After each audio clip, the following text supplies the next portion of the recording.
Hi everybody, this is Rachel Daigle, and this is my show. I don't know what to call it, so I'll just call it the Wholesome Show.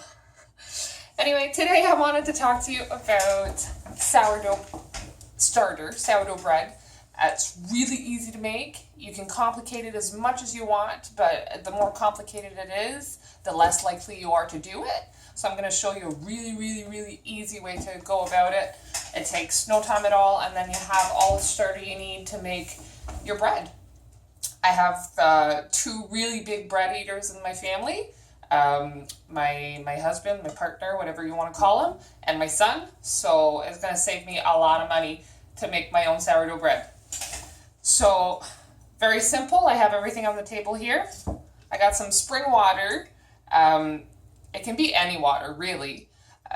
Even tap water is fine. But if you have chlorine in your water, just let it sit for it overnight or a few hours, just to let the chlorine evaporate from it. And then you'll be able to bloom life in your flour. I've got two kinds of flours. This is me getting a little bit fancy. I like the whole wheat because it's less processed and usually has more life in it when water is added to it. And I have a little bit of white flour. So both of these are organic, but again, you can use whatever kind of flour that you want. It can be anything. But try to make it, just for the starter anyway, try to make it a wheat flour because yeast prefers wheat. But like, you can experiment, but for the starter, just try to use something that is known to work well.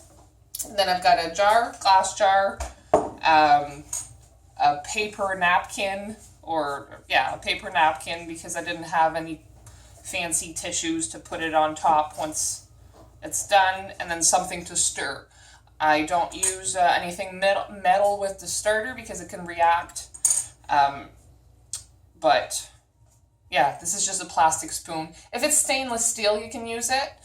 Otherwise, if you're not sure if it's stainless steel, don't, because it can react with the starter. Same with the jar. You can use either plastic, glass, or stainless steel. But if you're not sure if it's really stainless steel, go with glass or plastic, food grade plastic. I prefer the glass though. So let's do this.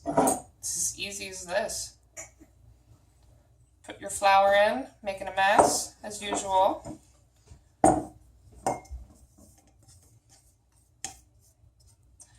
And the beautiful part about this is that the yeast is naturally, either it's in it, look at that big mess, either it's already in the flour, which happens a lot with organic flour, something that's not sterile, or it's in the air. Yeast is everywhere.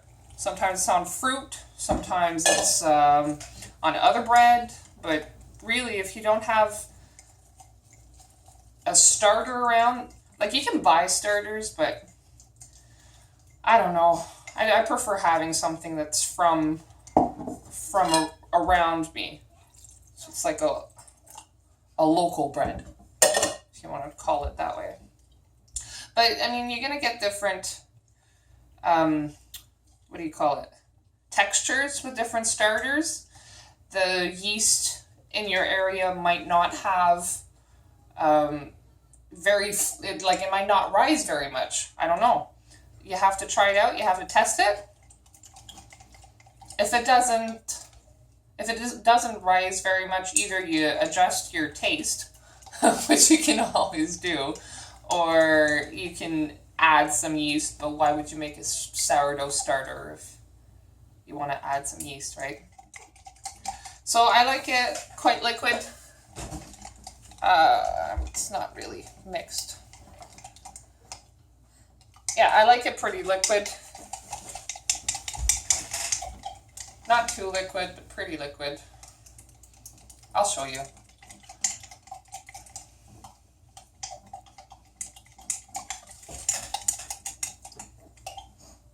Yeah, and this is like tons of starter. tons. So I'll get closer. Like, I don't know if you can see. It's pretty liquid,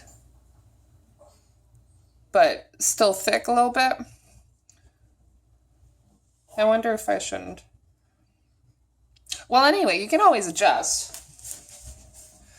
But the part that makes it the sourdough starter is when you see that there's little bubbles in it, then you know it's active.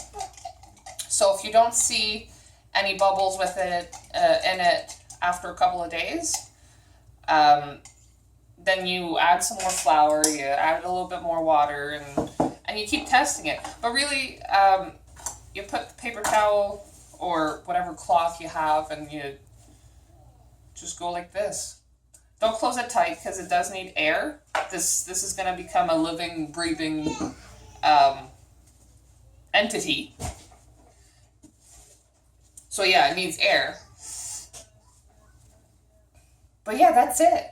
And what you need to do after this is you just need to stir it a couple of times a day really vigorously. The more air you can get in it, the more yeast will get in there. And that's that. Once the starter's done, you can start making your bread. Simple as that. So the less complicated you can make it, the more likely you are to do it. And that's that.